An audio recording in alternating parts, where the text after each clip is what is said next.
Assalamualaikum warahmatullahi wabarakatuh. Salam Waalaikumsalam warahmatullahi wabarakatuh. Waalaikumsalam warahmatullahi wabarakatuh. Om Swastiastu, Namo Buddhaya, salam kebajikan. Saya Ayu Dewi, saya sekarang sedang studi Southeast Asian Study di Aachen, Jerman.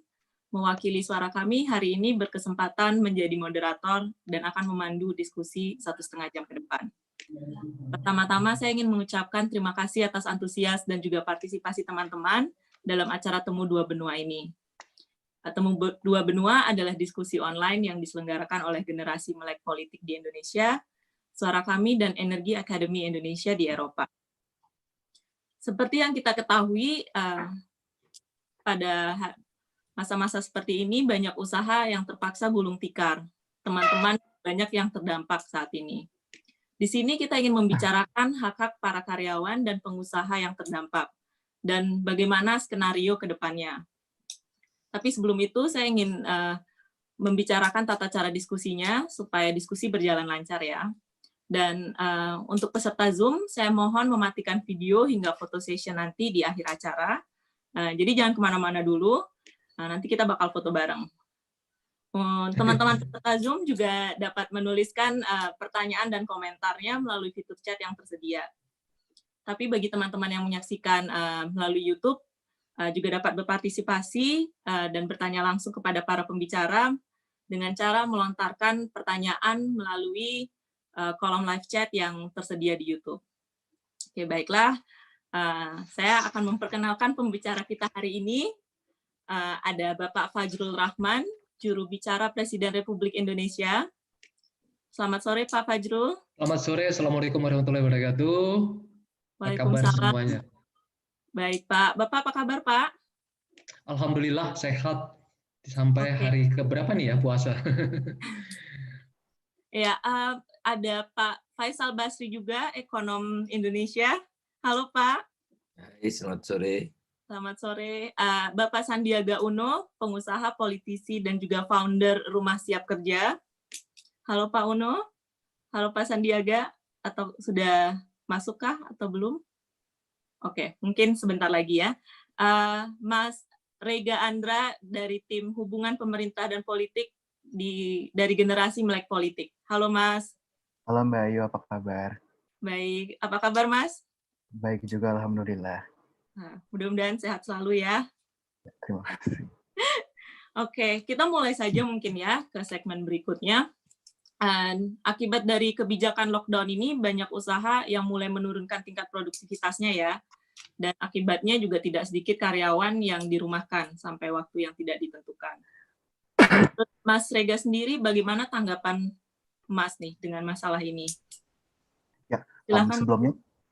Sebelumnya terima kasih, Bayu. Selamat sore untuk Pak Fajrul, Pak Faisal, juga Pak Sandi. Salam sejahtera untuk kita semua. Sebetulnya menyikapi dari apa yang sudah tadi Mbak Ayu sampaikan barusan, tentu di kondisi yang sekarang ini, perusahaan khususnya itu memang pasti terdampak dengan adanya corona. Dampak yang dimaksud dalam sini sebetulnya tidak hanya berbasis dari penurunan penjualan contohnya, tetapi dari faktor eksternal seperti daya beli masyarakat tentu juga itu sebetulnya menjadi variabel lain.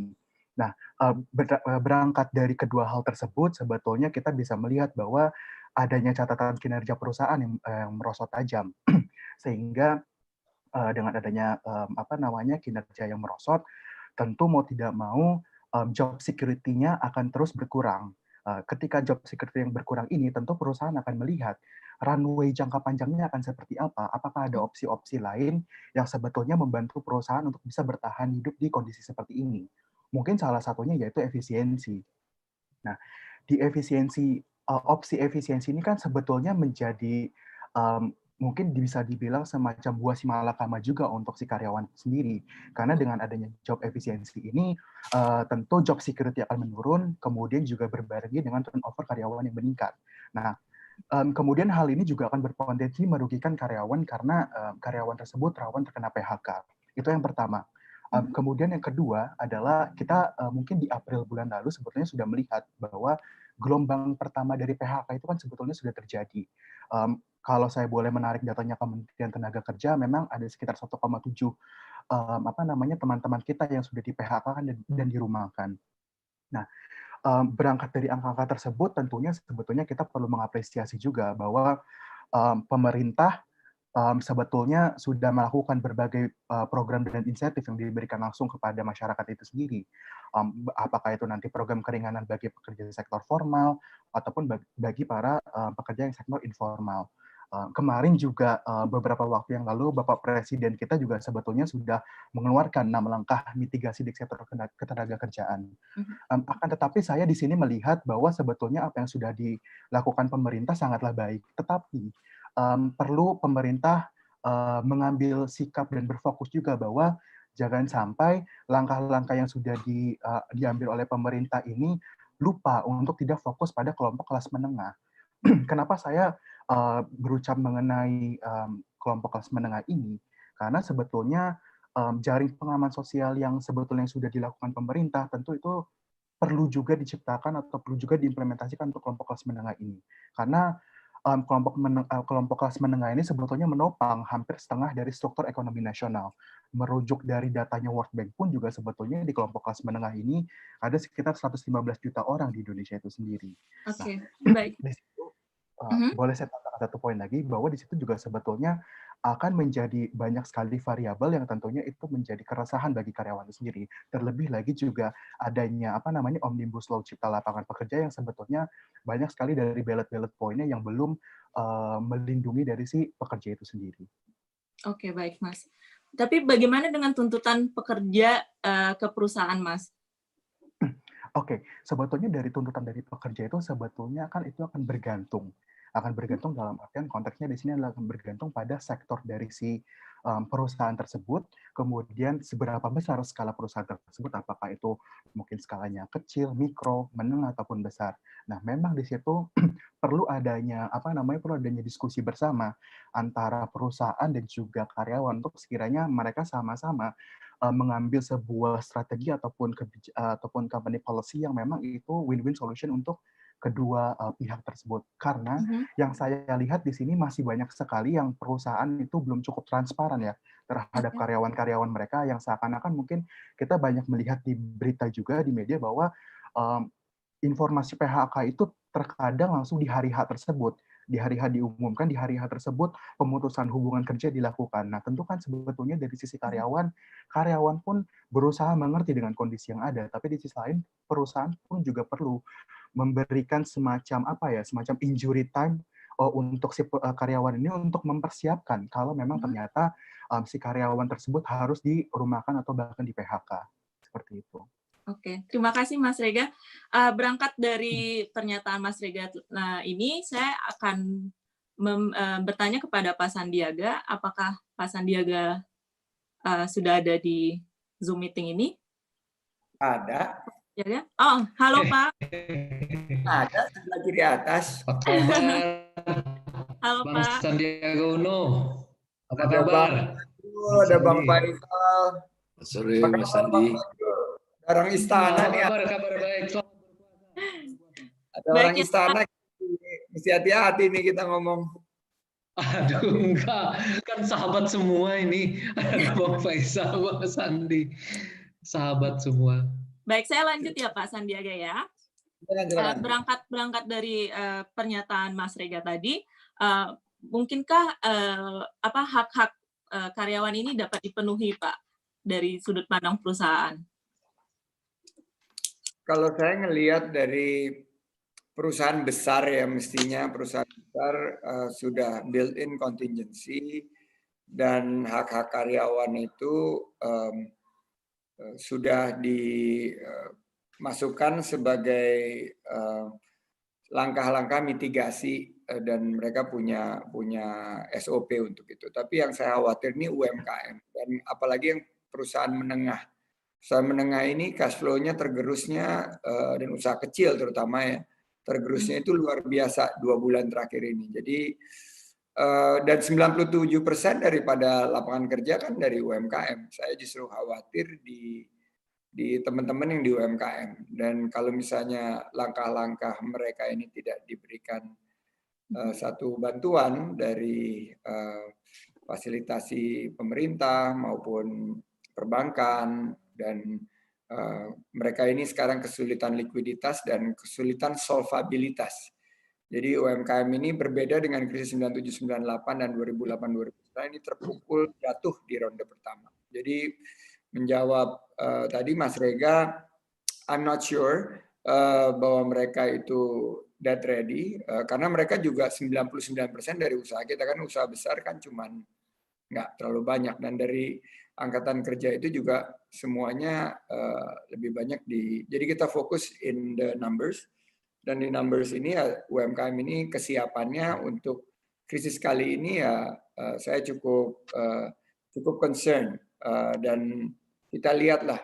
Tapi saya lihat di paket-paket pemerintah ini ada yang ditujukan kepada teman-teman UMKM, dan seandainya bisa segera terrealisasikan, arahnya harus memastikan hak-hak pekerja itu dipenuhi oleh, terutama yang pekerja yang di kelompok strata ekonomi terbawah. Demikian Ayu, terima kasih. Oke, terima kasih Pak. Baik, kalau gitu saya lanjut ke Pak Fajrul. Masa sulit ini juga membawa masyarakat Indonesia kembali ke modal sosialnya ya Pak ya, gotong royong. Kita udah lihat semua banyak menggalangkan dana, dan ini juga dari berbagai kalangan masyarakat Pak. Sebagian mengerjakan gotong royong ini karena yakin kalau menunggu bantuan pemerintah mungkin terlalu lama atau sulit untuk diharapkan. Dan mungkin masih banyak juga warga yang khawatir atas bantuannya yang nantinya akan dikorupsi, Pak.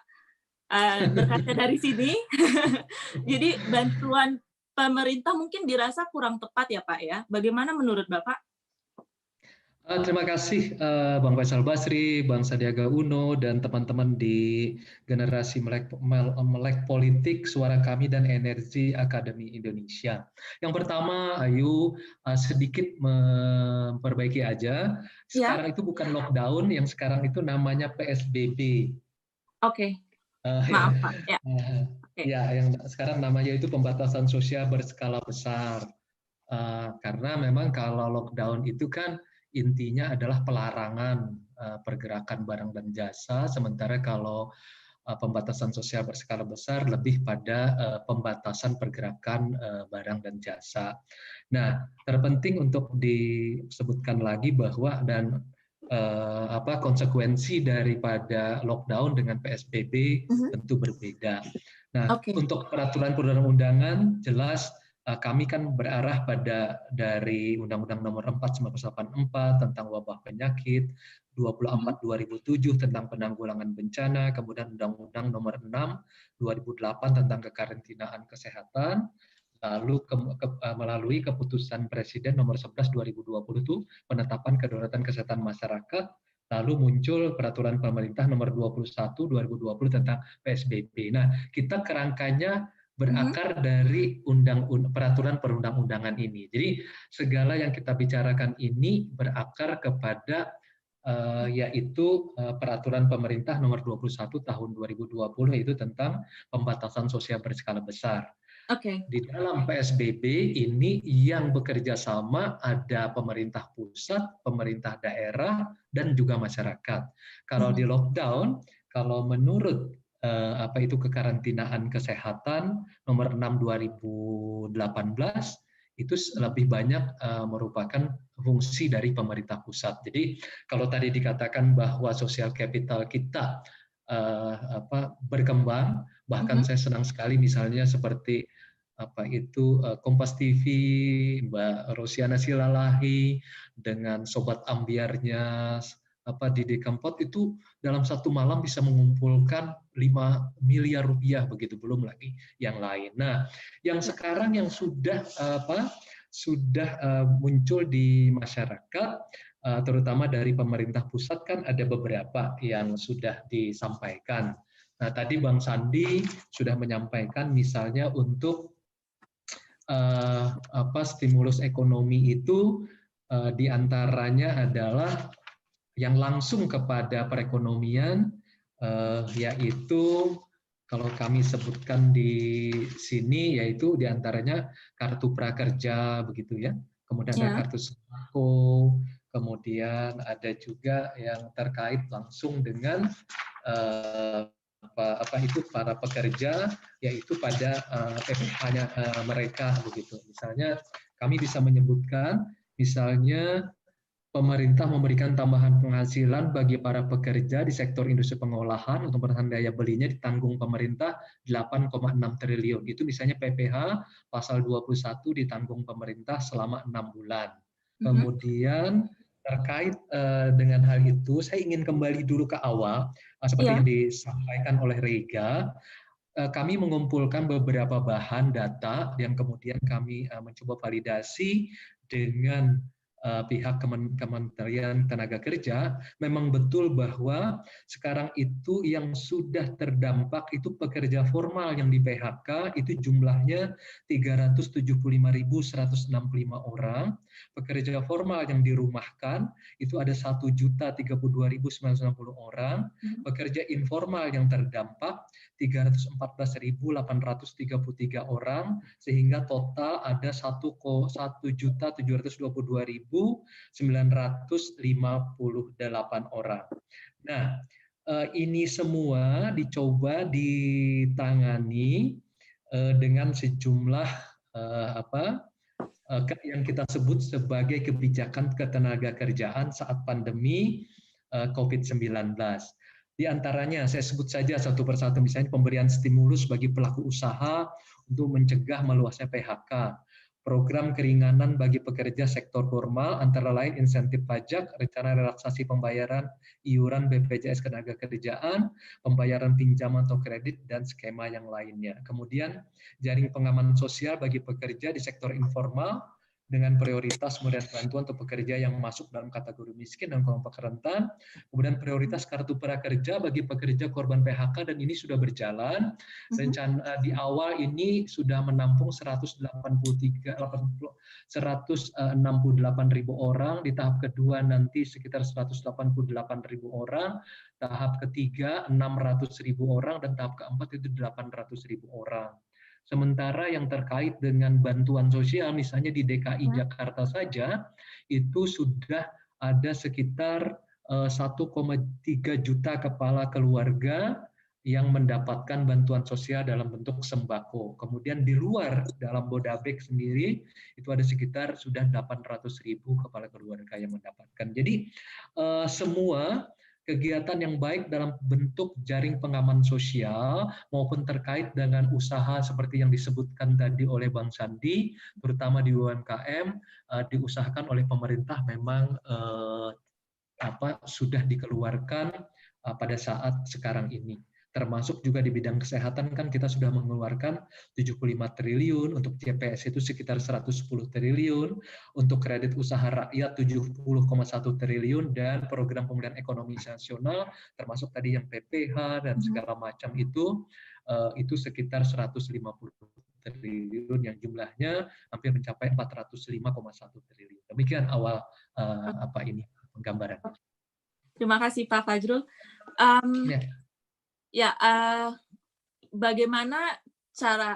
Bagaimana kita bisa tahu bantuan yang diberikan pemerintah ini bisa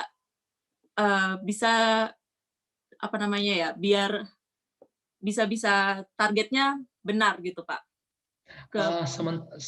Secara teknis kan misalnya untuk sebut sajalah, kan ada 24 juta, di mana di dalamnya juga memang ada sejumlah para pekerja yang di PHK yang mendapatkan misalnya listrik 450 watt. Itu ada 24 juta orang. Itu dilakukan oleh Kementerian Teknis yaitu USDM dengan data dari DTKS yaitu data terpadu kesejahteraan sosial. Kemudian untuk yang 900 watt yang bersubsidi itu ada sekitar 7 juta orang. Jadi ada sekitar 31 juta orang yang mendapatkan selama 3 bulan dan akan diperpanjang juga untuk listrik gratis. Terutama yang paling gratis itu adalah 450 wattan. Itu kami langsung dapat dari data DTKS atau data terpadu kesejahteraan sosial. Untuk Jakarta, 1,3 juta kepala keluarga di Jakarta itu kan ada data langsung dari Pak Anies Baswedan itu 1,2 juta jiwa itu sudah ada nama dan kemudian juga ada alamatnya. Dan sebagian juga ada yang 1,3 juta kepala keluarga juga berdasarkan data DTKS. Jadi harus sesuai dengan nama dan alamat ya Pak ya? Walaupun memang data ini kan terus dinamis dan berkembang karena tentu ada beberapa penyesuaian dan ini baru disadari juga bahwa penyesuaian ini tentu harus dilakukan bersama-sama antara pemerintah pusat, pemerintah daerah dengan bantuan juga kalau di bawahnya itu bahkan sampai ke RT dan RW. Oke, terima kasih Pak. Tapi banyak juga yang menilai Perpu penanganan COVID-19 ini hanya berpihak di kelas bawah ya, dan belum terlalu menyentuh kalangan ekonomi menengah seperti yang Mas Rega tadi bicarakan. Yang kini juga mulai menjerit lantaran gelombang PHK-nya dan pemotongan penghasilan yang udah mulai terjadi. Menurut Pak Faisal sendiri, bagaimana Pak tanggapannya? Apakah betul atau setujukah atau tidak setuju? Ya, kalau kita lihat ya, yang saya khawatir ini yang kelompok miskin kan, kelompok miskin 2/3 penduduk miskin itu ada di desa, 2/3 ada di desa. Kemudian harga komoditi ini kan bukan hanya industri, bukan hanya perusahaan di kota, tapi yang saya ingin lihat ini adalah di desa. Jadi misalnya harga sawit jatuh, harga karet jatuh, harga kopi jatuh, harga komoditi pada umumnya jatuh. Nah ini siapa yang menangani ini? Bicara tentang justru kalau menurut saya kebijakan pemerintah selama ini termasuk juga upaya-upaya solidaritas dari masyarakat itu sangat bias kota. Oke, gitu ya, tapi jangan lupa masyarakat desa ini silent, tidak pernah demo, tidak pernah menuntut, tidak pernah nge-tweet, tidak pernah naruh di Facebook mengeluh dan sebagainya. Nah, jadi siapa yang mendengarkan? Ya, jangan sampai nanti revolusi dari desa mengepung kota begitu, karena orang desanya tidak kuat lagi untuk menahan derita. Walaupun saya sangat respect pada yang dilakukan oleh Menteri PUPR, ini menurut saya inovasi kebijakan ya. Jadi Menteri PUPR punya anggaran untuk membeli karet rakyat. Karetnya itu digunakan untuk pengganti aspal atau campuran aspal untuk jalan. Nah, hal-hal seperti ini yang harus ditiru oleh menteri-menteri lain gitu ya, supaya satu tujuan satu instrumen bisa menggapai beberapa tujuan. Oke, sekarang masalahnya adalah kelas menengah ini yang paling cerewet. Ya. BBM tidak diturunkan aja hebohnya setengah mati begitu. Jadi pemerintah rasanya harus memetakan masalah dulu, apa yang menjadi persoalan utama yang dihadapi oleh setiap perusahaan. Utamanya nih UMKM ya. Apakah masalahnya bahan baku atau pasar, karena pasarnya tidak ada lagi gitu ya, atau cash flow. Nah ini dipetakan, kemudian dicari solusi yang berbeda-beda. Nah, sekarang kan yang dihadapi oleh banyak perusahaan, mereka tidak bisa menjual produknya. Ya, tidak semua bisa lewat online ya. Tiba-tiba supply chain-nya terganggu yang menyebabkan mereka harus menunggu. Nah, pertanyaannya adalah menunggu berapa lama? Nah, menunggu berapa lama itu bergantung pada kemampuan pemerintah menangani corona ini gitu. Nah, sampai sekarang negara-negara lain sudah lockdown-nya sudah dibuka, kita baru ada di lereng bukit gitu. Kita tidak tahu setiap daerah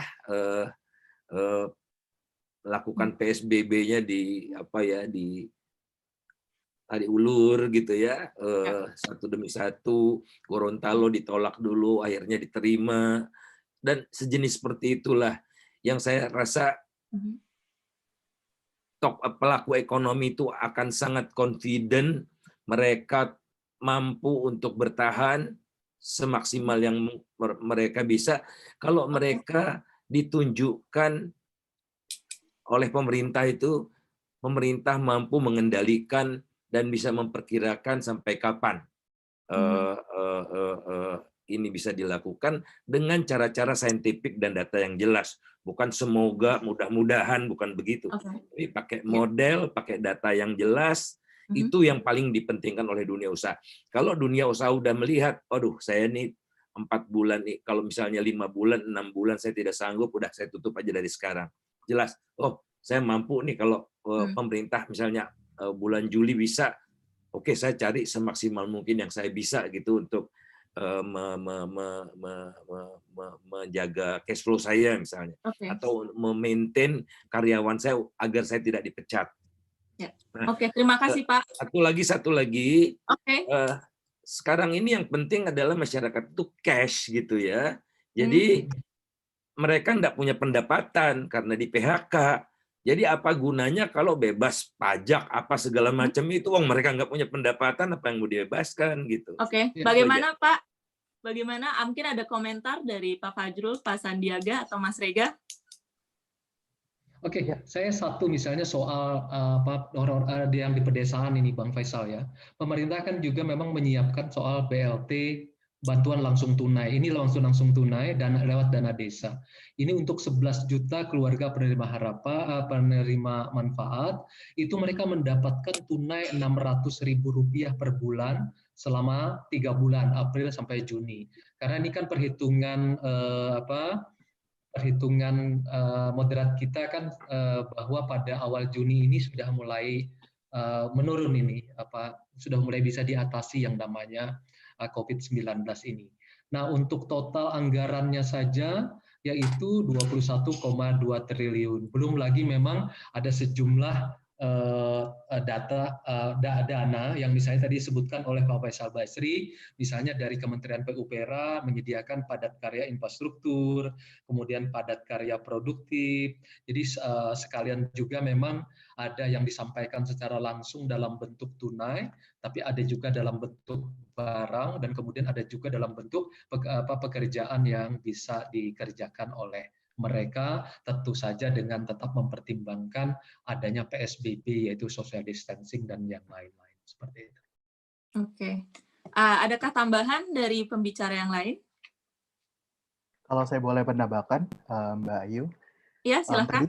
Saya juga setuju apa yang sudah tadi diucapkan sama Pak Faisal juga tentu, bahwa memang sebetulnya apa yang masyarakat harapkan dari pemerintah tentu juga sebetulnya tidak hanya, kalau saya punya catatan juga, tidak hanya berupa insentif pajak, relaksasi pembayaran iuran BPJS, kemudian juga ada pembayaran pinjaman atau penaguhan, tetapi juga bagaimana sebetulnya pemerintah bisa memaksimalkan direct support package itu kepada masyarakat yang langsung terdampak oleh corona itu sendiri, khususnya lagi kepada korban-korban yang memang sudah di PHK.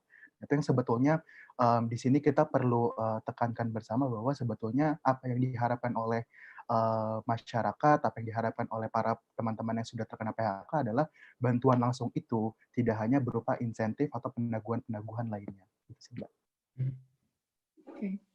Terima kasih, Mas.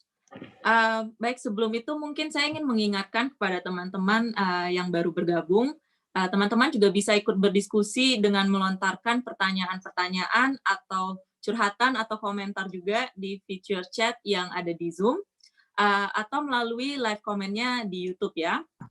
Dan beberapa pertanyaan ini akan saya bacakan di forum yang nanti akan dijawab langsung oleh pembicara. Ini sudah ada satu pertanyaan untuk Pak Fajrul. Ya, bagaimana strategi pemerintah melakukan pendataan atas korban PHK ini, Pak? Apakah pemerintah telah melakukan pendataan ke perusahaan-perusahaan yang saat ini harus melakukan pengurangan karyawan? Dan dari data tersebut, apakah sudah diolah dan dipetakan berdasarkan latar belakang pendidikan, keahlian, gender, atau yang lain-lain, Pak? Silahkan, Ya, tempat dan waktu saya terima kasih persilahkan. atas pertanyaannya. Kami sudah melakukan rekonfirmasi kepada Kementerian Tenaga Kerja bagaimana caranya sehingga data misalnya yang sampai sekarang dari 3 kategori tadi, pekerja formal yang di PHK, pekerja formal yang dirumahkan, pekerja informal yang terdampak yang berjumlah 1,722,98 orang itu. Nah, dari jawaban yang diberikan kepada kami bahwa pengintegrasian satu data ketenagakerjaan itu melalui layanan ketenagakerjaan berbasis digital atau Sisnaker. Nah, Sisnaker ini terintegrasi dengan sistem layanan di Dukcapil berbasis NIK, BKPM, OSS, Imigrasi, BPJS, dan Kementerian Keuangan. Kemudian layanan Sisnaker ini juga dibangun dengan tujuan memberikan pelayanan yang mudah, menghasilkan data kondisi ketenagakerjaan yang valid dan selalu update. Menurut Kemenaker itu by name dan by address. Nah, untuk mendukung ini, usahanya akan terus seluruh perusahaan itu melapor atau update data pada Sisnaker. Ini disesuaikan dengan Undang-Undang Nomor 7 Tahun 81 tentang wajib lapor ketenagakerjaan di perusahaan. Jadi, semuanya dilakukan secara sistem Joko Widodo agar semua data ini ada upaya pembaharuan, ada upaya integrasi, dan ada upaya yang namanya sinkronisasi. Seperti itu. Oke, terima kasih Pak. Adakah komentar untuk pernyataan Pak Fajrul tadi? Pak Sandiaga, bagaimana Pak?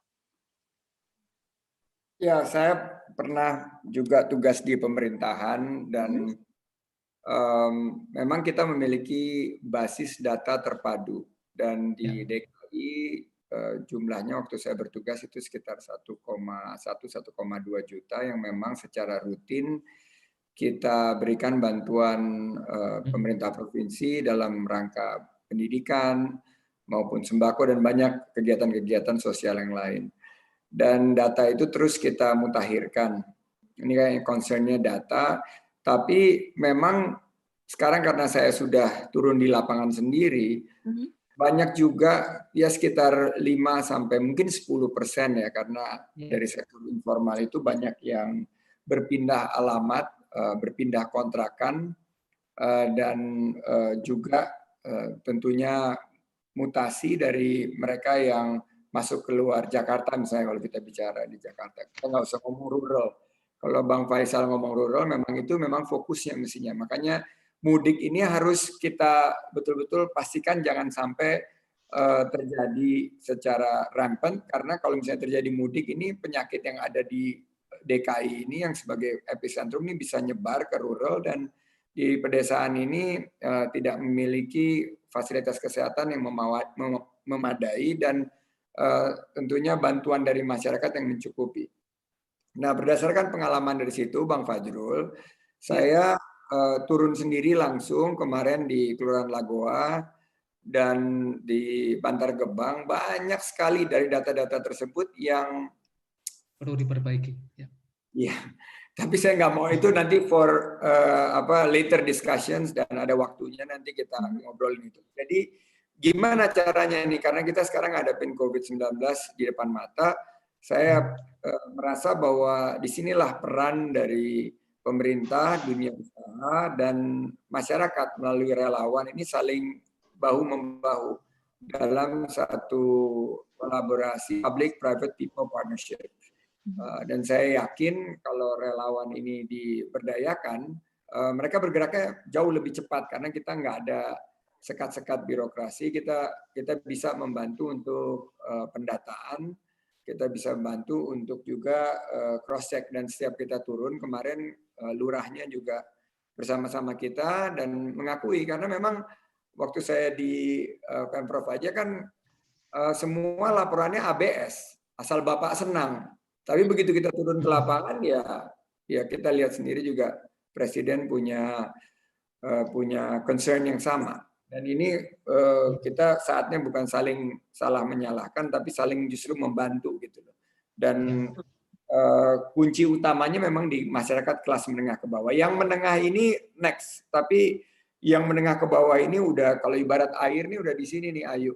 Ini air mereka udah di sini, kalau nggak kelelep mereka tenggelam meninggal. Jadi mereka harus diutamakan. Kalau yang menengah mungkin masih di sini, ini harus next-nya yang tempat menengah, tapi yang menengah ini ada beberapa program menurut saya bagus, bisa kita eksekusi dengan baik. Saya punya slide nanti biar dibagikan aja sama teman-teman GMP dan teman-teman untuk melihat secara potret itu bagaimana sih masalah PHK dan ekonomi ini. Karena kita hanya jangan ngelihat tip of the iceberg, tapi kita ngelihat secara keseluruhan. Karena kalau cuma di ujungnya saja, di permukaannya saja, kita nggak dapat satu pendekatan yang holistik. Demikian Ayu, terima kasih. Ya, terima kasih Pak. Saya juga setuju dengan pernyataan Pak Sandiaga kalau misalnya yang kelas menengah memang sudah di sini ya Pak ya, sudah susah ya. Tapi kita juga perlu melihat kalau kelas menengah ke bawah sudah di sini. Kalau kelas menengah ini juga adalah kelompok rentan yang baru ya Pak, kalau misalnya lambat untuk ditolong. Gitu kan, ya. Sepakat. Dan memang harus simultan. Dan saya yakin kan kita punya keterbatasan yang luar biasa ya dari segi eksekusi.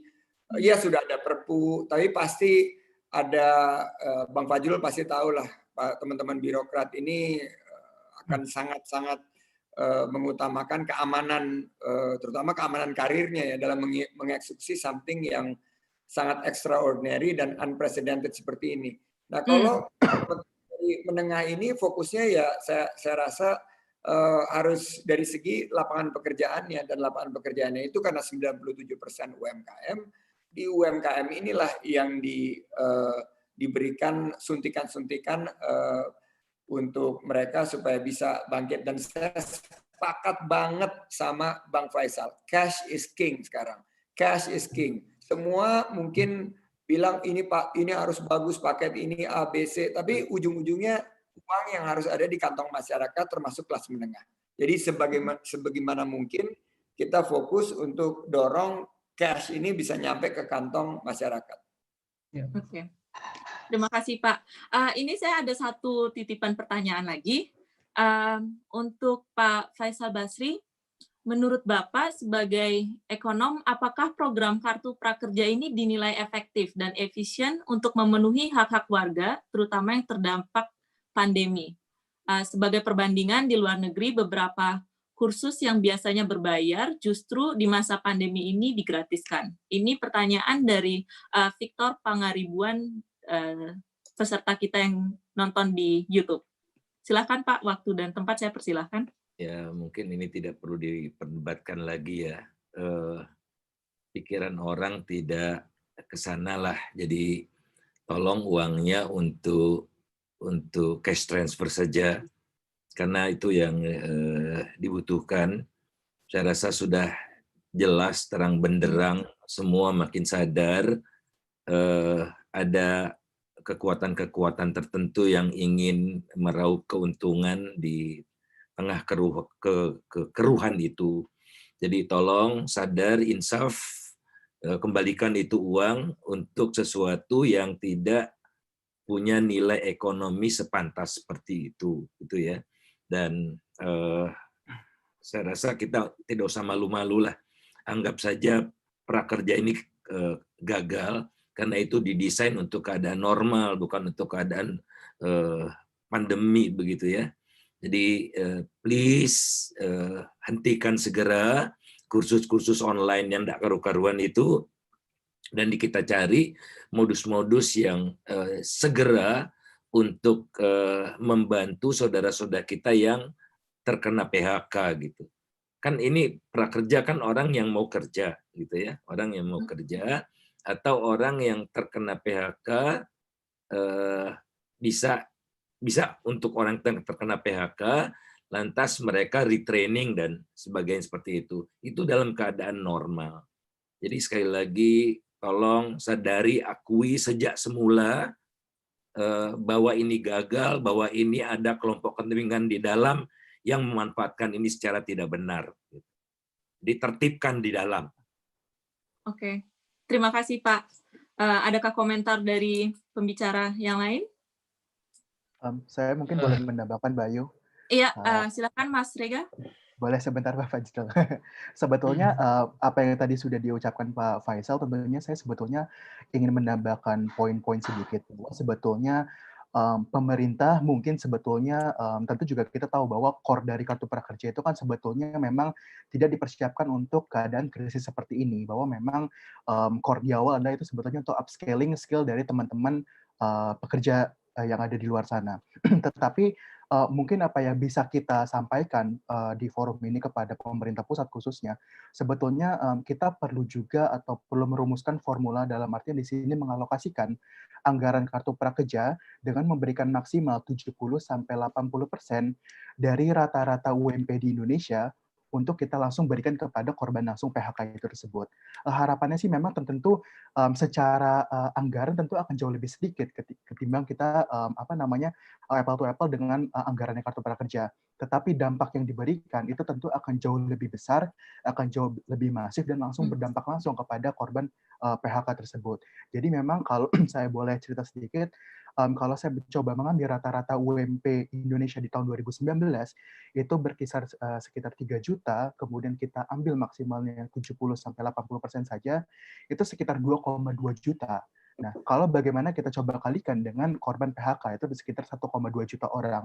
Nah, untuk 1 bulan saja, per 1 orang itu mereka sudah mendapatkan sekitar 2 juta rupiah bantuan langsung dari pemerintah.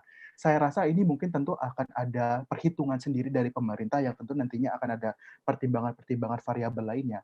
Tapi saya rasa dengan kita bisa mengalokasikan anggaran kartu prakerja untuk dibuat langsung menjadi support package kepada masyarakat yang terdampak langsung, itu menurut saya akan jauh-jauh benar-benar bermanfaat, jauh juga benar tadi kata Pak Faisal sama Bang Sandi, cash is king, jadi mereka langsung mendapatkan uangnya itu langsung ke dalam kantong-kantongnya. Tentu di sini sebetulnya mungkin ini bisa menjadi pertimbangan pemerintah juga untuk apakah memang ini bisa direalisasikan tentunya ke depannya. Terima kasih. Ya, terima kasih. Ingin menambahkan saja, ingin menambahkan saja, Kementerian Ketenagakerjaan itu untuk menghindari PHK ini sudah menerbitkan surat edaran Menteri Ketenagakerjaan tentang perlindungan pekerja atau buruh dan kelangsungan usaha.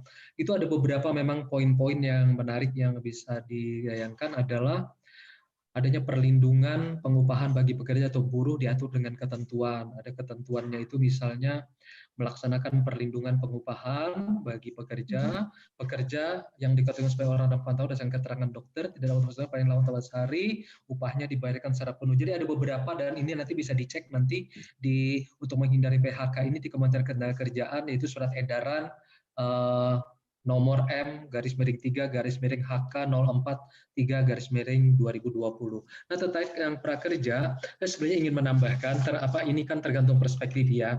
Yang penting saya ingin menekankan bahwa kalau untuk 25% terbawah masyarakat Indonesia itu yang paling besar sebenarnya sudah mendapatkan perlindungan sosialnya.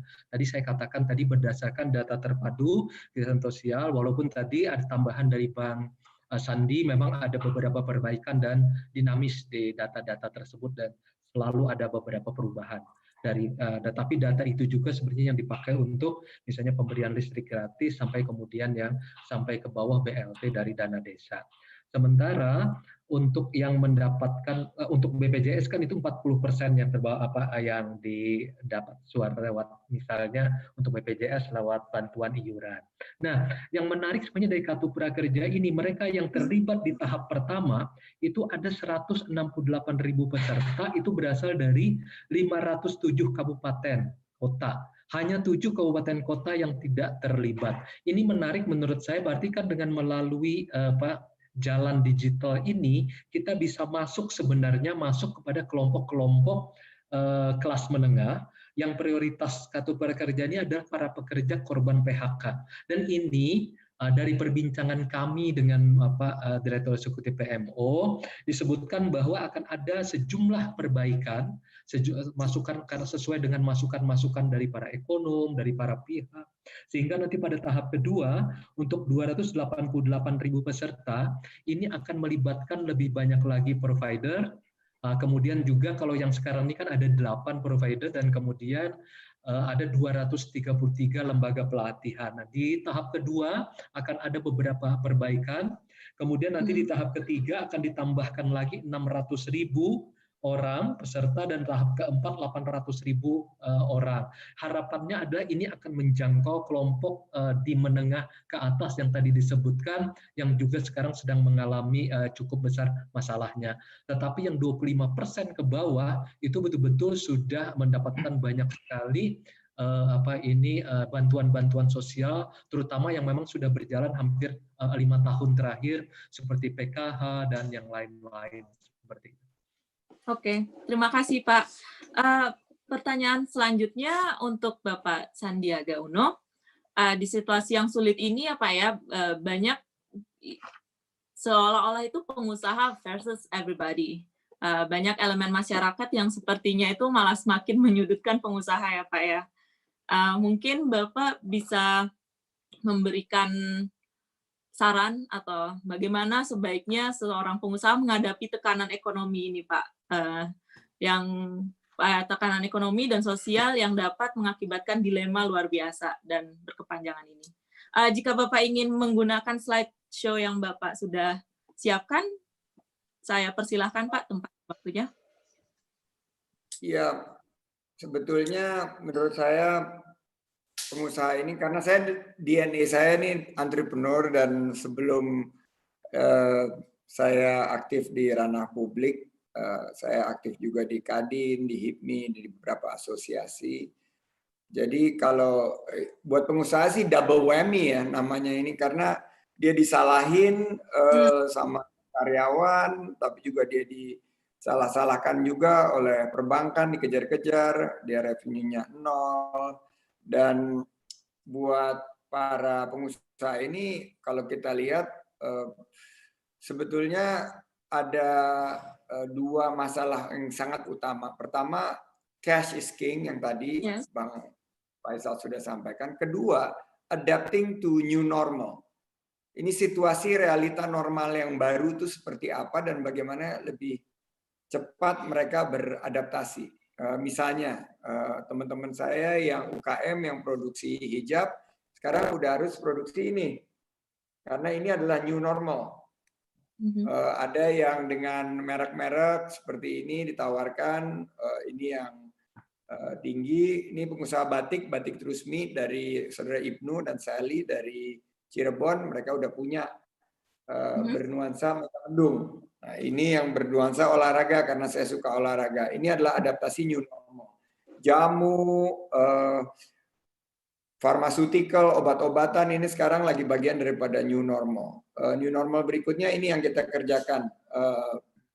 Satu konsep pertemuan melalui basis online, basis Zoom, dan juga ada beberapa kegiatan work from home yang sekarang menjadi new normal. New normal lainnya adalah clean energy.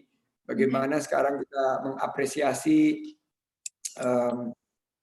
udara di Jakarta yang jauh lebih segar, misalnya karena kurangnya aktivitas. Jadi menurut saya pengusaha sekarang nih kena pukul di dua sisi, tapi saya yakin pengusaha kita ini resilient, tangguh mereka. Mereka tangguh dan dengan kebijakan yang tepat. Nah, ini sekarang kalau saya lagi di WhatsApp group ini nyalain pemerintah terus gitu pengusaha. Saya bilang saya dulu pernah di pemerintahan tuh banyak keterbatasannya. Jadi tolong dikalibrasi lah kemarahannya ini, karena mengenai THR mereka bilang ya perusahaan-perusahaan yang sudah nggak punya cash mau bayar THR pakai apa? Masa pinjam? Siapa yang mau pinjam sekarang? Jadi ya ungkapan-ungkapan seperti itu para pengusaha sekarang sulit, tapi saya selalu bilang tetap optimis karena saya juga lahir sebagai pengusaha dari krisis dulu. Tahun 97-98 waktu Krismon saya justru mendapatkan adaptasi kepada situasi pasca 97-98 dan dapat bisa membangun usaha dan akhirnya alhamdulillah bisa menciptakan 30.000 lapangan pekerjaan. Nah, ini para teman-teman pengusaha ini yang sekarang lagi down, kita coba berikan semangat dan dengan kolaborasi pemerintah berikan kebijakan yang tepat agar tepat sasaran dan tepat manfaat, dan pengusaha juga mengadopsi pengetatan memberikan satu survival yang lebih tinggi melalui ekosistem. Saya yakin para pengusaha ini juga bisa bangkit nanti setelah COVID-19, beradaptasi dengan situasi normal yang baru, new normal. Amin, Oke. amin. Amin. Terima kasih, Pak. Mas Rega, beberapa hari yang lalu Bapak Presiden Joko Widodo juga menyelenggarakan rapat terbatas secara daring ya, dengan agenda mitigasi atau persiapan bencana dampak COVID-19. Adakah ini akan membantu kelompok kelas menengah, Mas? Ya, sebetulnya kalau boleh saya nambahkan, memang Coronavirus Support Package will reshape the future of economy of Indonesia. Jadi apapun bentuk yang sudah pemerintah berikan dalam bentuk insentif kebijakan ataupun relaksasi dan lain-lain, itu tentunya akan mempengaruhi secara jangka panjang bagaimana nanti ke depannya. Saya rasa di sini betul juga kata Bang Sandi juga bahwa sebetulnya pengusaha juga mungkin di sisi lain juga mungkin ada di posisi yang sama-sama tidak enak. Tentu begitu juga dengan para pekerja juga bahwa mereka di sini seakan-akan situasinya sudah terombang-ambing, bahwa dari perusahaan yang memang sudah tidak ada kepastian, tentu dari pemerintah juga belum ada gambaran ke depannya seperti apa. Tapi memang yang saya tekankan di sini adalah bagaimana sebetulnya baik pihak pemerintah dan juga pihak perusahaan tentu juga sebetulnya bisa berfokus bagaimana terhadap kesejahteraan dan kesehatan mental dari si pekerja tersebut. Itu yang pertama.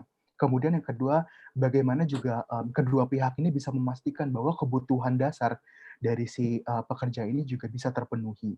Walaupun tadi juga paralel dari pemerintah juga sudah memberikan berbagai insentif, berbagai bantuan BLT ataupun PKH atau atau KPM juga yang sudah diberikan oleh pemerintah. Tapi saya rasa juga kita perlu pemerintah perlu memetakan ulang kembali secara bersama-sama, secara simultan juga dengan pengusaha untuk bagaimana sebetulnya kedua pihak ini bisa memenuhi kebutuhan dasar dari si karyawan tersebut. Selain itu juga kalau saya boleh melihat dari apa yang sudah dilakukan pemerintah Kanada, itu sebetulnya ada satu nama program yang mereka temporary salary top up. Jadi yang mana di sini baik pemerintah pusat, pemerintah daerah dan juga perusahaan bekerja sama memberikan subsidi kepada teman-teman karyawan yang memang berpenghasilan rendah. Jadi memang di sini adalah lebih kepada mitigasi supaya bagaimana tidak terjadi PHK kepada teman-teman yang sudah bekerja. Kemudian juga ada lagi namanya child benefit, yang mana sebetulnya pemerintah memberikan benefit kepada kepada pekerja-pekerja yang khususnya memang sudah punya keluarga, mungkin bisa sampai 300.000 per bulannya dan per anaknya itu sendiri.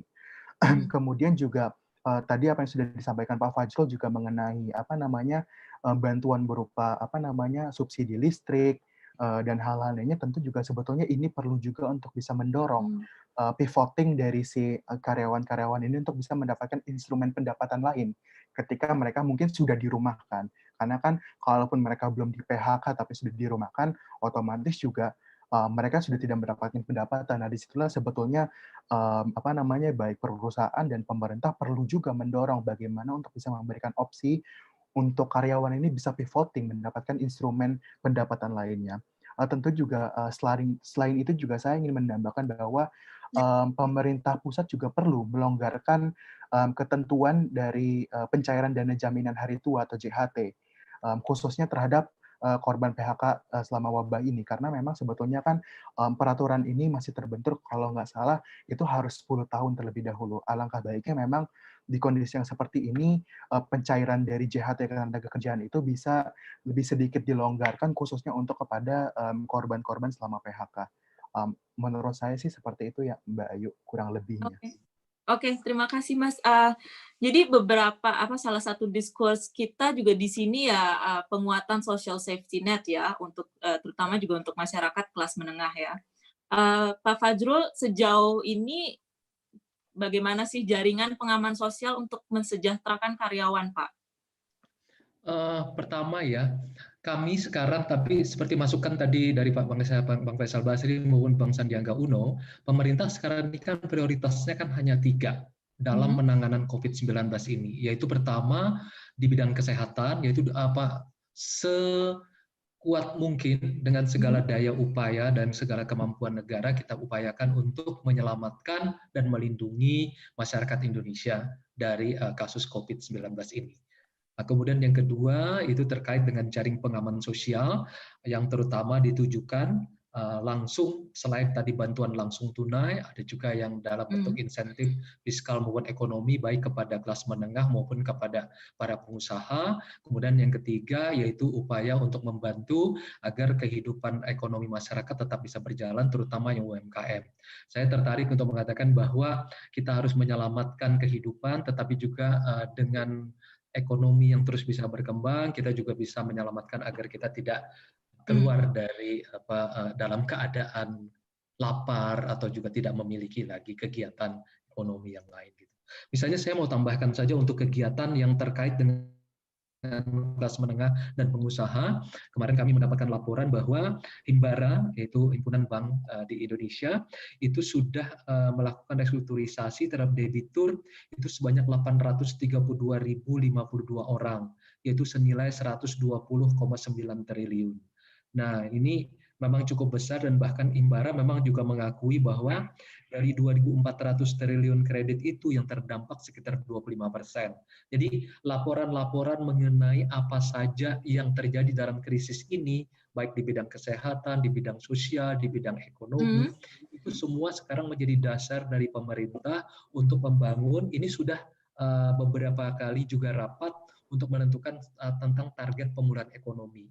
Apalagi karena Presiden Jokowi mengatakan, beliau secara moderat mengatakan bahwa kemungkinan awal Juni ini sudah mulai ada penurunan terhadap COVID-19 sehingga kita sudah mulai bersiap-siap untuk melakukan pemulihan ekonomi, terutama pada UMKM, kemudian pada pengusaha, kemudian pada kelompok kelas menengah yang memang terdampak ini, dan kemudian kita berharap bahwa semua ini insentif fiskal, moneter maupun juga yang JPS itu betul-betul langsung masuk kepada misalnya untuk JPS baik dalam bentuk bantuan langsung tunai atau sembako langsung terkena kepada masyarakatnya yang termiskin. Paling tidak 40% penduduk termiskin ini kan ada sekitar 29,3 juta keluarga penerima manfaat itu diharapkan menerima bantuan langsung tunai. Mungkin mudah-mudahan nanti bisa menjawab apa yang disampaikan oleh Bang Faisal Basri. Pemerintah berharap bahwa 40% penduduk termiskin yang jumlahnya 29,3 juta ini diharapkan bisa menerima bantuan langsung tunai. Kemudian memang yang di perkotaan yang tadinya di tier 1 dan 2 yang umumnya berada sudah mulai naik ke kelompok menengah atas, tapi sekarang mulai terganggu lagi, seperti pekerja di mall, restoran, pekerja di pasar, warung, pekerja ojek online, ini semuanya juga diupayakan agar mendapatkan sebagai sasaran utama penerima BLT. Kalau yang menengah tadi yang saya tambahkan tadi adalah ya kartu prakerja ini memang diutamakan untuk korban PHK. Jadi semua masukan ini dijadikan dasar pemerintah untuk membuat model sekarang untuk melakukan dalam kerangka model pemulihan ekonomi. Saya misalnya sudah berbincang misalnya dengan satu perusahaan yang saya kenal dengan sangat baik, misalnya begitu, mereka hingga Desember misalnya sampai kalau Juni ini masih berlaku COVID-19, mereka misalnya sudah berhitung tahun buku di tahun 2021 itu misalnya laba bersihnya itu bisa sudah mundur dari 40 sampai 50% pengurangannya. Jadi sudah hampir sebesar itu, memang cukup besar, dan mereka juga memang sangat berharap bahwa ada insentif-insentif fiskal dan dari pemerintah yang bisa berpengaruh langsung terhadap kegiatan usaha. Dan itu yang sekarang juga yang sedang dimasukkan pemerintah dalam model pemulihan ekonomi yang dilakukan oleh Presiden Joko Widodo. So, nanti bakalan business as usual ya, Pak? Tentu seperti disampaikan tadi, tentu new normal. Jadi ada kesetimbangan lama, kemudian kan terganggu dengan krisis COVID-19 ini, dan tentu kemudian ada banyak masalah sosial, ekonomi, kemudian juga keuangan, perusahaan, bahkan BUMN sendiri kan, itu juga terkena. Bahkan yang sudah menghitung, seperti saya nyatakan tadi, ada yang sudah menghitung sampai tahun buku penutupan nanti di 2021, di triwulan ketiga, mereka sudah menghitung 40-50% itu sudah berkurang laba bersih mereka dari tahun buku yang sekarang ada. Jadi artinya memang kesetimbangan baru itu akan diperhitungkan oleh pengusaha-pengusaha, BUMN, dan yang lain-lain, Walaupun tadi UMKM kata Bang Faisal mungkin masih belum sampai secanggih itu, misalnya melakukan stress test. Kalau seperti BUMN atau usaha-usaha besar kan melakukan stress test sendiri dari 3 bulan pertama, 6 bulan kedua, 9 bulan ketiga, yang mereka bayangkan itu kalau terjadi COVID-19 begitu. Sehingga hitungan itu menjadi sangat sistematis. Tapi UMKM memang tidak, karena itu memang akibatnya pemerintah berusaha memperhatikan betul soal UMKM ini, karena keterganggu langsung bukan saja pada cash flow di dalam perusahaannya mereka, tetapi juga kadang-kadang berhimpit dengan kehidupan household mereka atau rumah tangga mereka. Oke. Bagaimana Pak Faisal komentarnya? Ada yang ingin ditambahkan atau mungkin? Kalau kita lihat ya, banyak sekali tulis tadi ya, uangnya dari mana ya? Ya. Pemerintah itu nggak punya uang banyak, ya. Jadi penerimaan pajaknya drop dan sebagainya. Ada alokasi juga dan refocusing, Bang Faisal. Kita harus perhatikan. Oleh karena itu, saya lihat ada ini yang bisa relokasi. Jadi Kementerian Pertahanan anggarannya itu cuma dipotong dari 131 triliun menjadi 122,4 triliun. Emang kita mau perang sampai ratusan triliun untuk pertahanan, barangkali kita bisa alihkan gitu ya untuk kebutuhan-kebutuhan tadi itu. Kemudian kita lihat juga Kementerian Agama 65 triliun. Cuma dipotong ece-ece aja nih, jadi 62,4 triliun. Tambahlah potong-potongnya supaya ada gitu bayangan, dan ada lagi beberapa ya, misalnya Kementerian Keuangan mentang-mentang yang ngatur uang, pemotongannya paling sedikit gitu ya. Nah, seperti itu. Kemudian PU juga saya rasa kan bisa dikurangi ya, pembangunan fisik. Kementerian PU itu 120 triliun, ya pengurangannya agak banyak, tapi masih bisa diturunkan lagi dari yang sekarang dijadikan 95,6. Kemudian yang kedua, saya melihat pengertian kelas menengah ini juga harus ada definisinya ya. Nah kalau misalnya tadi yang Mas Fajrul bilang 28 triliunan itu 28 juta orang itu sudah oke, udah di cover ya. Nah kemudian ada 61,6 juta nih yang vulnerable, near poor, dia nyaris miskin. Nah ini yang bahaya karena dia tidak punya by name by address. Pemda ini yang paling penting ini mengidentifikasi. Nah lantas ada aspiring middle class. Itu jumlahnya paling banyak. 114,7 juta itu. 2016 loh. Aspiring middle class ini middle class belum, dia masih calon gitu loh. Ada di pintu gerbangnya tiba-tiba tertutup. Nah, bagaimana pintu gerbangnya kita buka lagi? Nah, disinilah saya rasa supaya kita memanfaatkan COVID ini secara seksama ya. Ini bagian yang saya rasa Mas Andi bisa banyak memberikan masukan ini, sekaligus diarahkan si aspiring middle class ini ke bidang-bidang baru yang berpotensi untuk berkembang terus-menerus. Jadi jangan bengkel motor saja, tapi bengkel untuk solar panel gitu. Karena kita arahnya ke depan ingin energi yang bikin nyaman kita gitu, seperti sekarang yang kita rasakan dan kita harus bayar untuk itu. Nah, jadi baru namanya kita memanfaatkan, karena ini ongkos krisis ini mahal sekali, jangan terbuang percuma. Oleh karena itu segala daya upaya dimanfaatkan untuk semangat baru, komitmen baru, dan membenahi hal ihwal. Sebetulnya kan ini proses detok ya. Dunia ekonomi dunia ini sudah lama tidak melakukan detox. Nah, sekarang detox, mudah-mudahan kita lebih sehat, dan tatkala recovery, masyarakat kelas menengahnya, dunia usahanya lebih siap dengan darah dan semangat baru. Itu yang harus kita wujudkan. Itu keseimbangan baru, ya, new normal.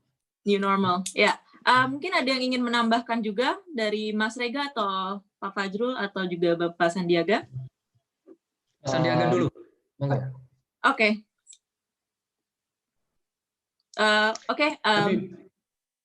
Iya, memang Pak Ayu, memang ini mengejutkan ya. Saya kemarin melihat CNN di Amerika saja ada 30 juta pekerja kehilangan pekerjaannya selama masa COVID ini, selama bulan ini. Dan kabarnya kan di pekerja informal di dunia itu hampir 1,6 miliar yang terkena kasus ini. Ini betul-betul memang seperti tadi dikatakan bahwa ini kalau kita memakai gagasannya Thomas Kuhn, memang ini ada normal ketika kesetimbangan lama baik kehidupan sosial, ekonomi, bahkan politik juga itu menghadapi situasi normal pada waktu itu, kemudian ini pukulan ke seluruh dunia. Hampir 200-an lebih negara yang terkena secara langsung terhadap masalah ini, lalu kemudian ini membuat yang istilahnya Pak Bang Faisal Bari detox di segala bidang. Ini sosial, politik, ekonomi, budaya saja misalnya seperti bekerja baru di dalam rumah ini, termasuk juga berdiskusi dengan cara seperti ini, betul-betul baru buat saya juga, dan kadang-kadang juga agak masih gagap seperti itu. Kami hampir setiap hari dari Senin sampai Jumat di Istana itu Pak Presiden Jokowi juga melakukan rapat terbatas dengan melalui video conference. Ini juga sesuatu yang baru buat kami, sehingga kadang-kadang apa yang disampaikan ada yang menjadi lebih singkat, ada yang menjadi lebih cepat, seperti itu. Betul-betul suasananya suasana baru, dan saya setuju jangan sampai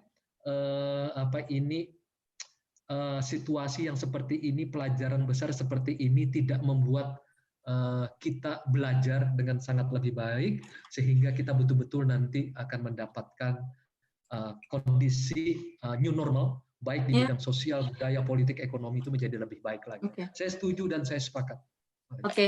Tadi sepertinya Mas Rega ingin menambahkan, bagaimana Mas?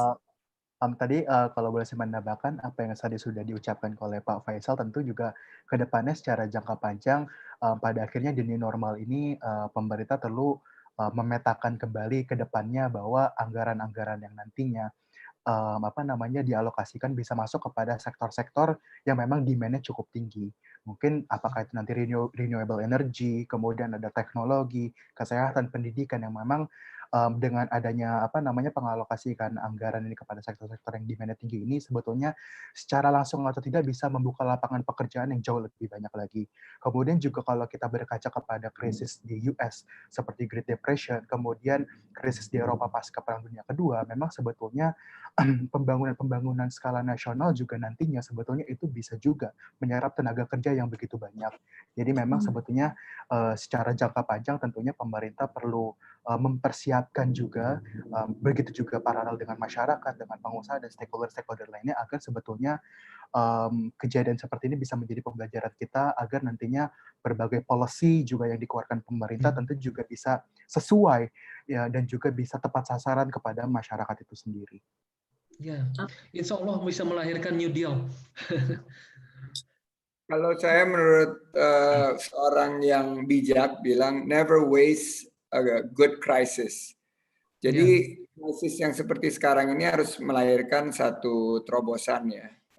Every crisis itu memiliki karakteristik yang berbeda, dan krisis ini maha dahsyat karena ada krisis kesehatan, krisis sosial juga karena kita nggak bisa bersilaturahim kan.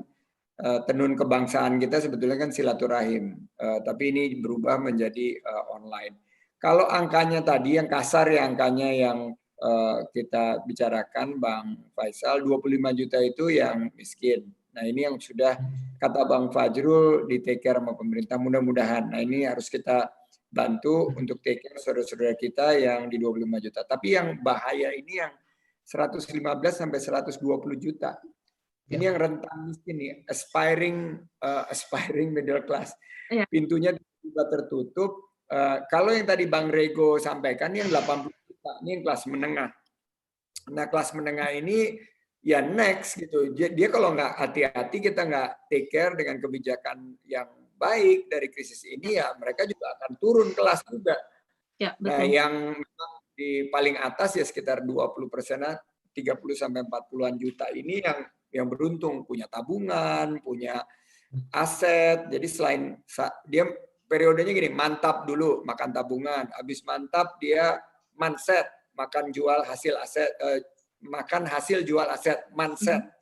Habis itu dia baru manjam, makan pinjaman. Nah, ini yang kalau nggak diberikan pinjaman ya mereka akan juga berpotensi turun kelas juga. Jadi ya sudahlah, kita semua yakin bahwa ini harus diambil hikmahnya, tapi saya percaya banget hati-hati sekali dalam kebijakan ekonomi, Bang Fajrul, karena di setiap krisis ini ada aja penumpang gelapnya, banyak banget penumpang gelapnya.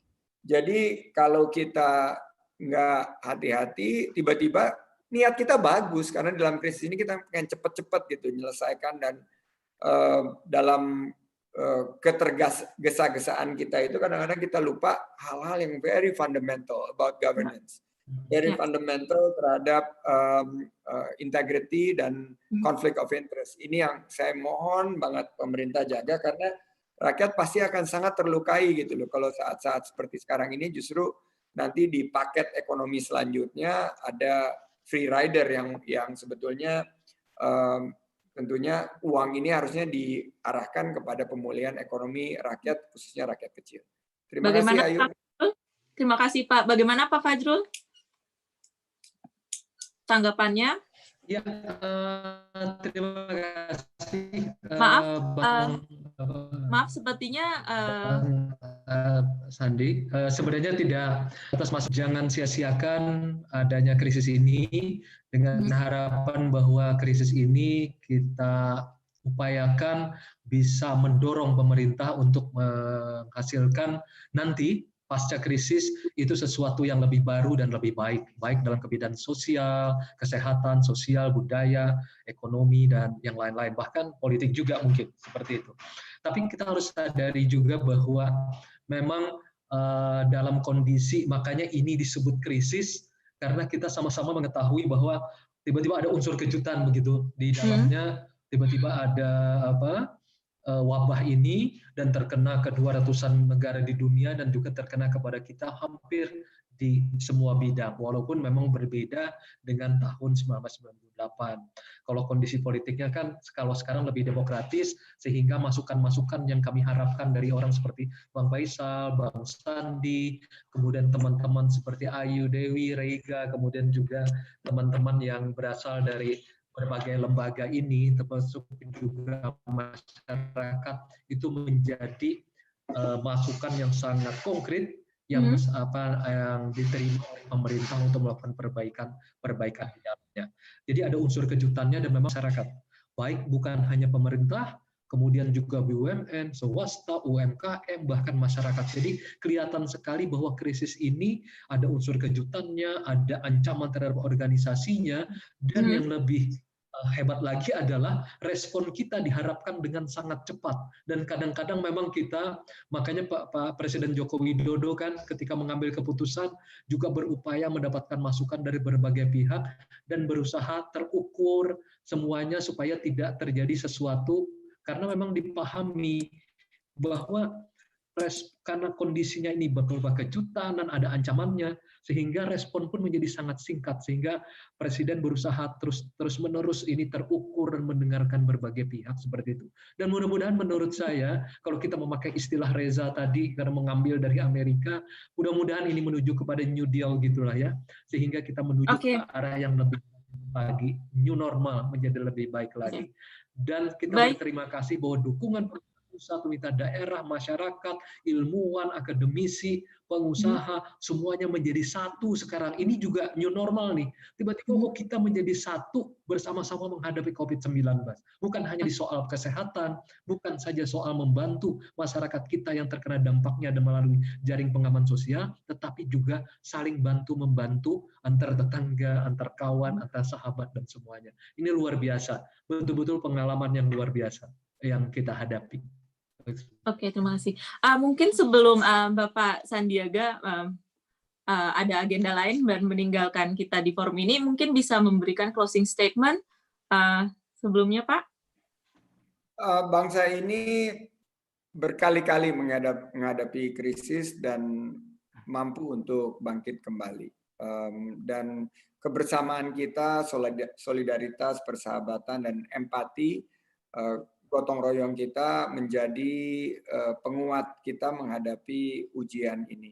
Dan tentunya setiap krisis itu melahirkan peluang, karena sesuai dengan karakter Mandarin bahwa danger juga ada opportunity.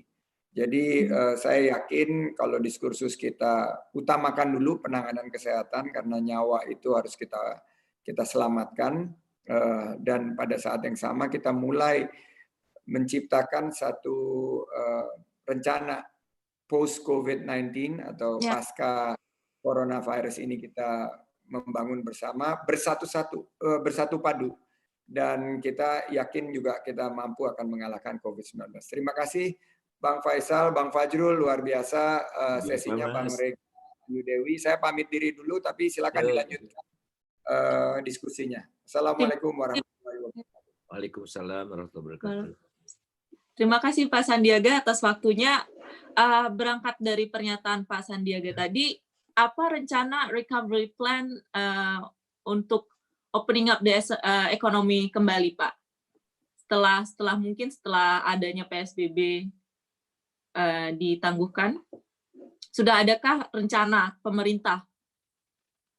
Pemerintah sekarang fokusnya ada 3, ada fokus dari prioritas dari Kabinet Indonesia Maju itu sementara 3, yaitu berfokus pada kesehatan, kemudian pada jaring pengaman sosial, dan pada upaya menjaga UMKM terutama dunia usaha agar tetap berjalan, karena kita membutuhkan ketiga-tiganya, yaitu agar orang tetap sehat, kemudian agar masyarakat yang sangat rentan atau vulnerable ini tetap bisa bertahan sampai akhir masa COVID, dan kemudian ekonomi kita yang UMKM misalnya karena 90% itu tetap bisa nanti melanjutkan di tahapan baru yang akan datang. Untuk rencana perbaikan ekonomi itu sementara itu ada sekitar 2 atau 3 kali ratas, tapi belum menjadi fokus, lebih diutamakan kepada prioritas 3 yang pertama tadi. Prioritas dari Kabinet Indonesia Maju. Lebih ke arah sana, sampai di akhir, sampai insya Allah pada awal Juni nanti. Seperti itu. Jadi, bila saya tanggapi, masih belum ada proses untuk membuat rencana. Sudah ada rencananya dalam 2 dan 3 kali rapat terbatas, selain terus memperkokoh yang 3 prioritas pertama, sekarang rencananya sudah diupayakan apabila memang berakhir pada bulan Juni, ada sejumlah kebijakan-kebijakan bidang sosial, budaya, ekonomi, untuk berbagai segmen itu sudah dibicarakan dan sudah dirataskan. Dan jadi sementara ini lebih diupayakan untuk menjaga agar kegiatan perekonomian ini tetap bisa berjalan, terutama pada bidang UMKM dan terutama untuk menjaga kelas menengah, sehingga ketika nanti sudah berhasil menurunkan artinya COVID-19 yang sudah berhasil turun, itu upaya kita menjaga ini recovery-nya bisa menjadi lebih cepat. Jadi sudah diadakan 2-3 kali ratas untuk membicarakan rencana pemulihan ekonomi. Mungkin ada masukan dari Mas Rega atau Pak Faisal untuk rencana recovery plan ini supaya pemerintah juga tidak luput dari mendapat point of view yang baru juga mungkin. Bagaimana? Silahkan Pak Faisal. Pertama, ya saya ekstrim nih ya. Jadi ini kan menunjukkan nasib pekerja ini marginal sekali. Padahal pekerja itu ujung tombak dari perekonomian, dan selama ini porsi pekerja itu relatif lebih kecil dan cenderung turun dibandingkan dengan porsi dari pemilik modal. Oleh karena itu, recovery apapun yang terjadi, harus ada kontrak sosial baru antara pekerja dengan pengusaha dan pemerintah, antara lain diwujudkan dengan menarik RUU Omnibus Law Cipta Kerja. Karena relasi pekerja dengan negara dan dunia usaha harus betul-betul solid gitu ya. Kalau di dalam omnibus ini kan pemerintahnya tidak mau ikut campur, diserahkanlah negosiasinya dengan pengusahaan, antara pengusaha dengan pekerja. Kedua, desainlah negara ini ugal-ugalan selama ini, bukan di era Jokowi aja ya. Jadi kalau kita lagi dapat rezeki banyak, itu kita pesta pora, kita habiskan, tidak ada yang kita sisakan. Semua harus dihabiskan tahun yang sama. Kemudian kalau krisis ya kita utang. Ini nggak benar di negara seperti ini. Yuk kita nabung. Nah, pekerja tabungannya kecil, negara tidak punya tabungan, perusahaan tidak punya macam-macam. Negara yang tabungannya besar seperti Singapura, Norwegia, dan sebagainya itu tidak masalah berapapun mereka keluarkan karena mereka menggunakan tabungan yang mereka himpun, mereka sisihkan dari gaji mereka. Ya, di Indonesia coba karyawan cuma mau dipotong gajinya 3% dari pendapat 3% enggak, masa tua enggak bakal ini. Nah, oleh karena itulah ayo ini New Deal, dan oleh karena itu tidak hanya pemerintah tuh melulu nurunkan tarif pajak dan diserahkan seluruhnya kepada pemerintah, serahkanlah sebagian ke buruh supaya tabungannya besar sehingga kalau ada krisis kita tidak sempoyongan seperti sekarang. Dua itu yang paling penting, prinsip-prinsip dasarnya. Oke, berarti balik lagi menguatkan safety net-nya untuk para buruh juga ya Pak ya? Baik. Ya Ayu, paling sedikit ya. Jadi upaya misalnya penanganan ekonomi dalam masa COVID-19 ini sebenarnya juga adalah bagian dari upaya untuk pemulihan ekonomi sebenarnya. Jadi jangan dipisahkan. Jadi upaya untuk misalnya pemerintah mengeluarkan misalnya mengeluarkan tentang Impres nomor 4 2020 tentang refocusing kegiatan realokasi anggaran sepengadaan barang dan jasa dalam rangka percepatan penanganan COVID, maupun peraturan pemerintah pengganti Undang-Undang nomor 1 tahun 2020 tentang kebijakan keuangan negara dan stabilitas sistem keuangan untuk penanganan pandemi COVID-19. Ini bukan saja untuk menangani COVID-19, tetapi ini adalah upaya persiapan juga bersamaan untuk pemulihan ekonomi yang ke depan nanti. Jadi kelihatan bahwa pemerintah juga menyiapkan regulasinya, dan kemudian masing-masing lembaga yang terlibat dalam penyusunan baik Impres ini maupun peraturan Perpu ini semuanya diupayakan dalam upaya menjaga perekonomian Indonesia di masa COVID-19 dan juga sebagai dasar untuk persiapan untuk keluar nanti di dalam keluar dari setelah COVID-19 ini berakhir. Oke. Saya ingin kembali lagi ke tadi pernyataan Pak Faisal mengenai Omnibus Law, terutama tentang rancangan undang-undang Cipta Lapangan Kerja ya Pak ya. Pada Hari Buruh kemarin juga banyak tuntutan buruh mengenai rancangan undang-undang ini Pak. Mungkin bisa berkaca dari sini, apakah berkaca dari situasi ini terkait ketenaga kerjaan, apa yang seharusnya pemerintah pertimbangkan Pak jika RUU ini mungkin dibicarakan kembali saat pandemi ini sudah mulai membaik? Pemerintah sudah mendengarkan suara para buruh, dan berkali-kali ada pertemuan, termasuk juga banyak sekali masukan dari berbagai pihak. Maka akhirnya dalam kasus Omnibus Law itu klaster ketenaga kerjaannya kan dicabut. Oke, bagaimana tanggapannya Pak Faisal? bukan dicabut sebetulnya kalau menurut saya, itu ditunda pembahasannya gitu. Ya. Dan ya ini boleh saya suuzon nih ya supaya 1 Mei-nya tidak ramai, nanti habis 1 Mei ya jalan lagi gitu loh. Karena pragmatis dan pendekatannya itu bismil.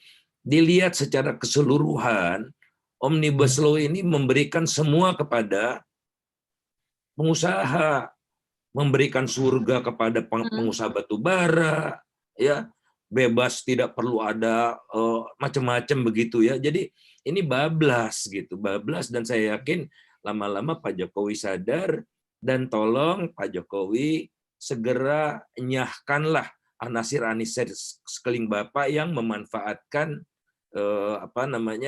di masa-masa susah ini. Kembalilah kepada rakyat, utamakanlah kepentingan buruh yang akan dilucuti satu-satu tuh di dalam Omnibus Law gitu ya.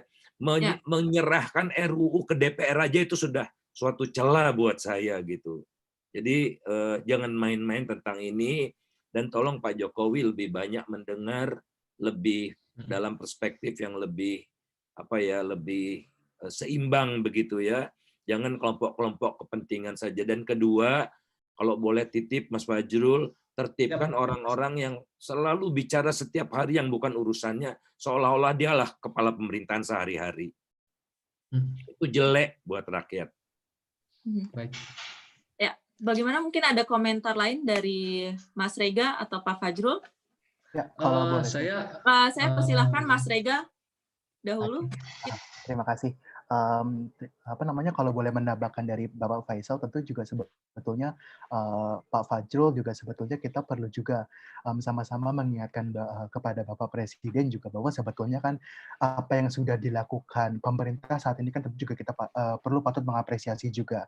Tapi ketika kita mengetahui berita terakhir ini bahwa kemarin juga sempat Bapak Presiden sempat juga melakukan pemberian bantuan langsung sosial di sekitar Istana Bogor, setahu saya, juga sebetulnya kan juga cukup banyak sekali dikritik, karena apa yang dibutuhkan pemerintah saat ini memang tidak hanya bantuan langsung, tetapi juga memang menggunakan influence dari Bapak Presiden untuk bisa mendorong dan menciptakan policy yang policy yang memang bertujuan dan punya manfaat yang banyak kepada masyarakat juga.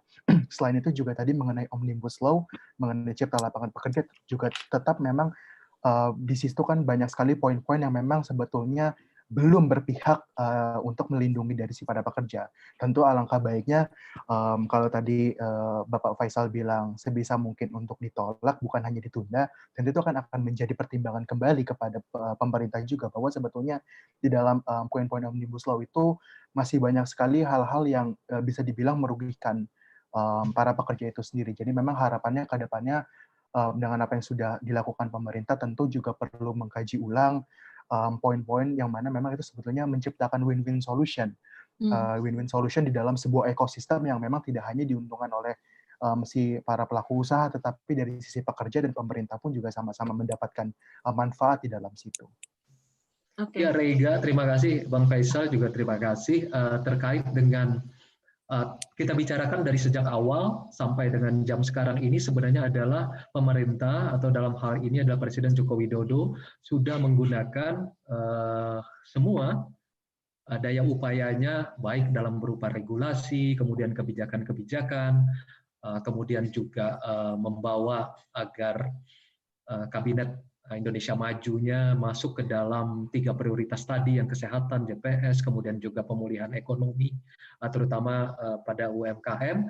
Kemudian ada juga memang yang tindakan beliau yang sifatnya pribadi, seperti saya atau Bang Faisal atau Bang Sandi juga kadang-kadang juga ada sifatnya yang bersifat pribadi, ingin juga melakukan sesuatu begitu, dan itu artinya ada tindakan-tindakan yang sudah dikerjakan, baik dalam pengertian kewenangan beliau sebagai kepala pemerintahan, tetapi juga ada yang sifat pribadi.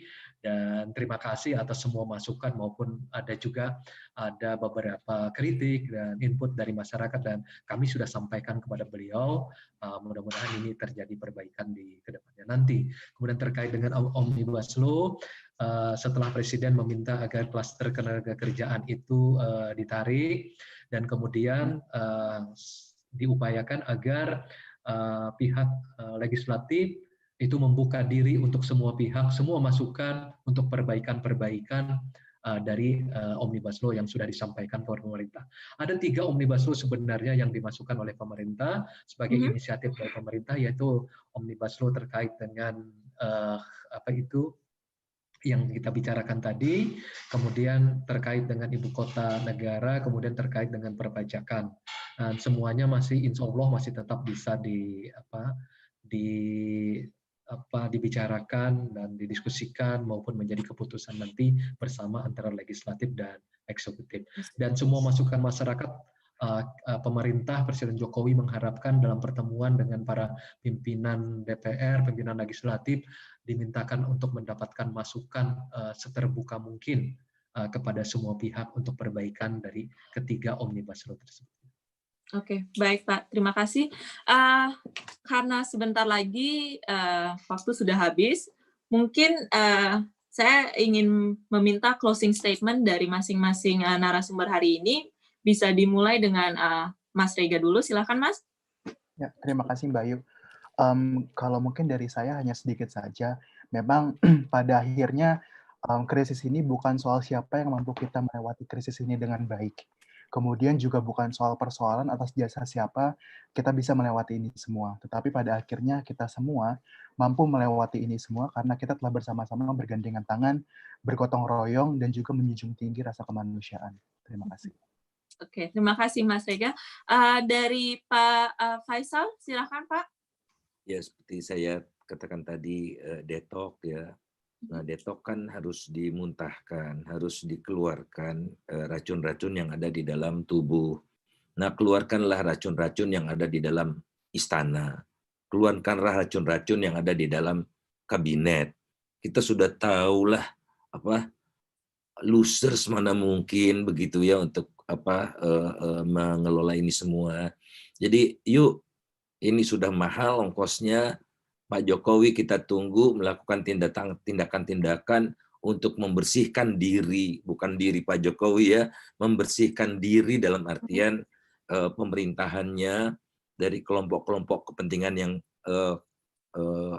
ingin mengutamakan jangka pendek gitu, dan cobalah untuk melihat dalam perspektif yang lebih mengedepankan rasa keadilan yang hakiki gitu, bahwa buruh merupakan unsur terpenting, ya tidak berarti tidak penting pengusaha, tapi sekarang bukan zero sum game, tapi ayo kita win-win solution. Kalau pengusaha dikasih kemudahan pajak segala macam, pada saat yang sama pemerintah harus memperkokoh jaringan pengaman sosial atau social insurance untuk buruh. Karena apa? Pekerjaan adalah dignity buat seseorang. Orang yang tidak punya pekerjaan akan kehilangan kepribadian, akan membahayakan keluarga dan sebagainya. Oleh karena itulah pekerjaan yang berkualitas disertai oleh jaring-jaring pengaman. Jaring pengaman itu ada 4 ya: industrial accident, health insurance, jaminan hari tua, dan unemployment benefit. Nah, ini harus segera diwujudkan. Niscaya saya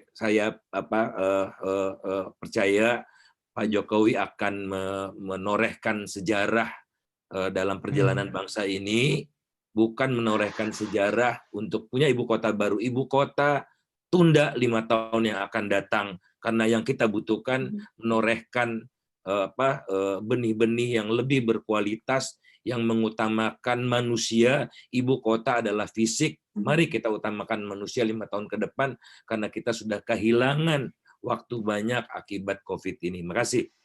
Terima kasih Pak Faisal. Ya Pak Fajrul, mudah-mudahan ini poin-poinnya bisa diteruskan ya Pak ya ke pemerintah ya. Mungkin closing statement dari Pak Fajrul, bagaimana Pak? Oke, baik. Terima kasih Ayu. Pertama, kami atas nama pemerintah lah ya, atas kemudian juga bersama dengan Presiden Joko Widodo itu mengucapkan duka cita ya sedalam-dalamnya atas berpulangnya masyarakat Indonesia karena COVID-19 ini. Kita berdoa mudah-mudahan mereka mendapatkan tempat yang terbaik di sisinya, dan bagi mereka yang sekarang sedang positif atau juga sedang dirawat di rumah sakit, kita juga berdoa untuk kesembuhan mereka. Kemudian yang kedua, Presiden Jokowi selalu menekankan kepada kami bahwa keselamatan rakyat itu adalah hukum tertinggi, yang sebenarnya juga memang diambil dari Cicero, yaitu Salus Populis atau Suprema Leg Esto, itu memang yang menjadi dasar dari gerak kita bersama. Kemudian dari sanalah kemudian beliau menurunkan sejumlah regulasi, kebijakan, dan kemudian juga prioritas dalam kabinet yang saya ulangi tadi, yaitu dalam upaya untuk dalam masa COVID-19 ini di bidang kesehatan, di bidang jaring pengaman sosial, maupun di bidang penyelamatan ke ekonomi masyarakat. Karena kehidupan, kesehatan masyarakat dan juga perekonomian harus tetap berjalan supaya kehidupan tetap berjalan, walaupun memang tidak seperti sebelumnya, tapi insya Allah bisa bertahan dalam beberapa bulan ke depan. Yang kita berharap dan kita berdoa, mudah-mudahan doa yang baik di bulan puasa, sehingga di awal Juni nanti semuanya ini sudah bisa kita atasi. Dan adapun yang berikutnya adalah kami berharap sangat semua masukan dari semua pihak, karena ini tidak hanya persoalan pemerintah pusat, bukan hanya pemerintah daerah, bukan hanya persoalan terkait dengan UMKM, kemudian juga terkait dengan BUMN atau swasta, tapi ini adalah masalah 273 juta rakyat Indonesia. Apabila kita bersama-sama bisa melewati masalah ini, insya Allah kita akan menghadapi normal baru, dan kemudian kita akan membuat semacam New Deal yang terkait dengan sosial, budaya, ekonomi, sehingga kita akan menjadi lebih baik lagi. Dan terima kasih Bang Faisal, Bang Sandi, atas semua masukannya, Rega dan teman-teman yang lain. Semoga kita selamat dan melewati COVID-19 ini dengan baik. Terima kasih. Amin. Terima kasih Pak. Oke teman-teman, semoga diskusi ini dapat memberikan sudut pandang yang baru ya. Di sini seperti kita ketahui, kita semua sama-sama susah ya, sedang menghadapi masalah ini. Di sini kita juga bersama-sama diuji solidaritasnya, bagaimana kita bisa mendengar juga dan mengerti masalah yang dihadapi dari berbagai sisi. Jika kalian ingin mengikuti tautan kami, silahkan follow sosial media kami juga di @generasimelekpolitik atau @suarakami atau @Energy Academy Indonesia Ekadin. Oke, sebelum itu mungkin kita bisa foto bareng dulu ya. Seperti biasa di hasil acara selalu di penghujung acara selalu ada acara foto bareng. Walaupun kita berada di rumah masing-masing, mungkin kita bisa foto bareng. Oke. Baiklah, posenya jangan lupa ya guys. Ini. Oke. Mungkin harap ya. Artinya apa itu? Apa itu ini artinya? Dari simbol suara kami, Pak. Oke. Ya, dan ini kalau ini kan love. Gitu. Ya. Oke. Apa fotografer kita sudah siap? Oh, kita masih menunggu kamera ternyata. Maaf ya teman-teman. Tapi bisa standby selalu seperti ini. Silakan Pak. 3, 2, 1. Bagaimana ini kameranya sudah siap belum? Oh, hampir. Lama juga ya, ternyata susah ya, tidak seperti yang saya bayangkan. Iya, ini baru. Ini baru, ini the new normal, Pak. Iya. Oke, kita ulang lagi ya. 3, 2, 1.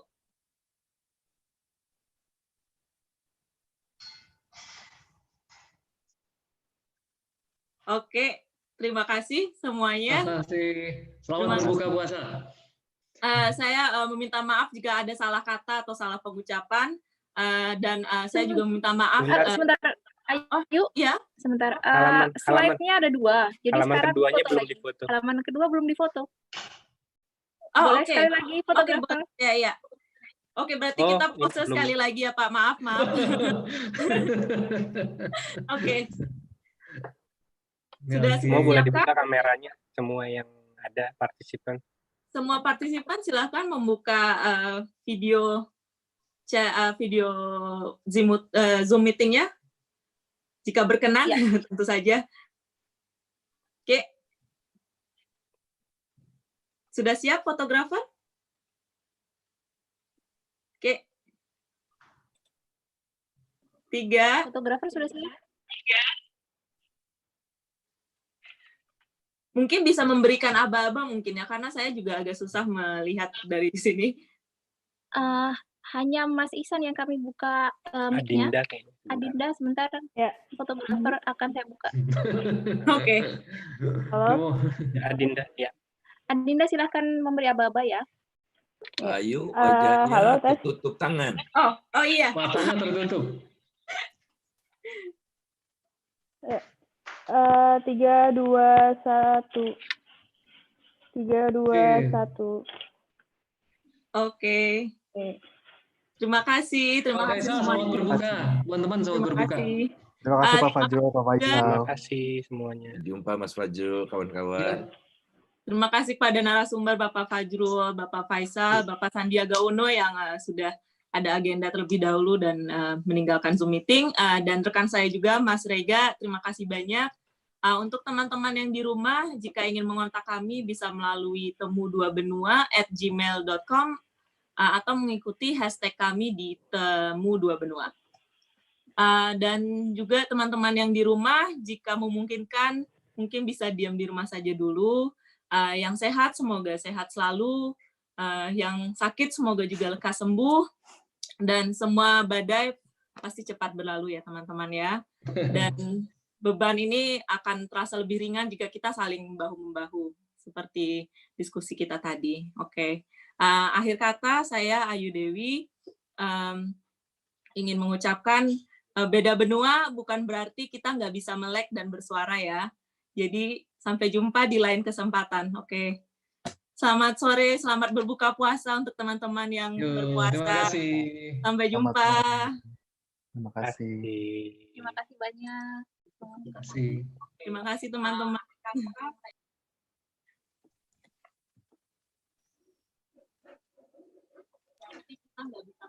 Sebentar ya, sebentar. Masih ada delay di YouTube sebentar. Oke.